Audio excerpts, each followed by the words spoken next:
Nagtiba kami ng saging para meron kaming pangmeryenda dito sa taas ng bundok. Naglagay din kami sa palayan ng lata na mayroong bato sa loob.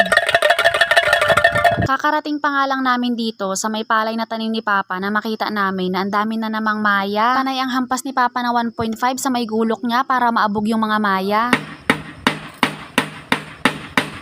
May sinabit din pala dito si Papa na saranggola kaya lang parang hindi naman effective sa maya. Sabi sa akin ni Papa dapat daw talaga may nagabantay dito sa taas ng bundok, nagaabog ng maya. Dahil nga mukhang hindi naman effective yung sinabit ni Papa na saranggola, naisipan naman namin ngayon na maglagay naman ng lata na may laman na bato. Naglagay muna dito si Papa ng straw at tamse sa magkabilang dulo ng palayan na pagsasabitan ng lata. Habang patagal nga daw ng patagal, parami din daw ng parami ang mga maya na to kasi nagtatawag din daw sila ng iba pa nilang mga kasama. Nagsimula na nga ring magsabit si Papa ng mga lata at nangangati na rin. Tumulong na rin ako kay Papa para mas mabilis kaming matapos. Mga 1 linggo na lang daw siguro pwede na ring anihin ang palay na to.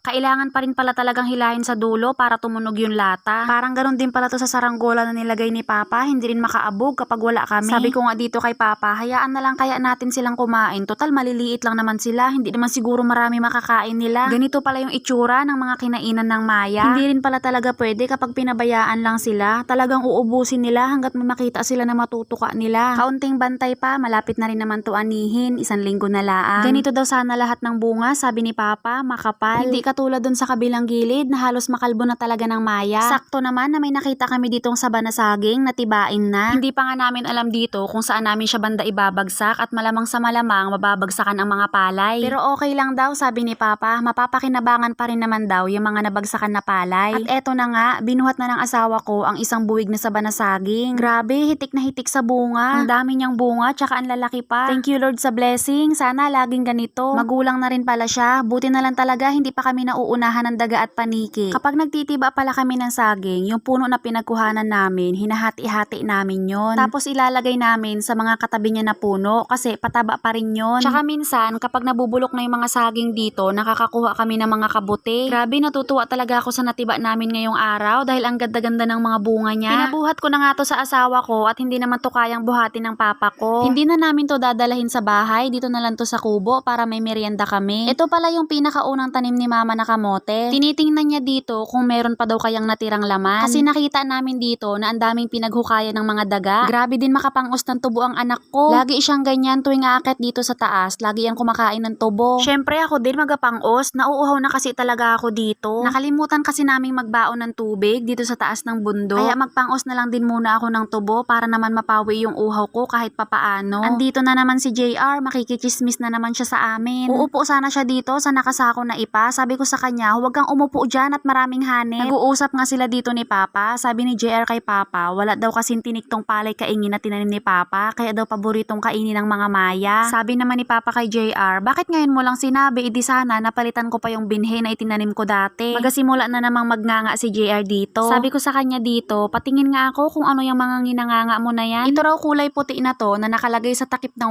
1.5, ang tawag daw dyan ay apog. Ano namang tawag yan sa mga parang dahon na tuyo? Tabako daw pala yun, sabi niya sa akin. Pagkatapos, ang sunod niya naman na ipinakita sa akin dito ay yung bunga. At eto namang mga maliliit na kahoy na to na mga putol-putol, ang tawag daw dyan ay kunol. Para din daw pala tong sigarilyo sa kanila, sabi niya sa akin. Kukunti lang daw ang kinukuha niya kapag naganganga siya kasi kapag nasobrahan daw, nakakahilo rin daw talaga. Tinanong ko rin pala siya dito, sabi ko sa kanya, hindi ba sumasakit ang ngipin mo? Hindi naman daw, kasi sabi sa akin ni Papa, pampatibay daw ng ngipin ng pagnganganga. Totoo ba yun? Inaya pala namin si JR na doon na sa amin magtanghalian kasi mag-isa niya lang dito sa taas ng bundok. Bago nga kami umuwi, nagsungkit pa si Mama ng isang puso ng saging at saka isang bunga ng kalabasa. Ito daw ang ulam namin mamayang hapon. See yun lang, thank you for watching!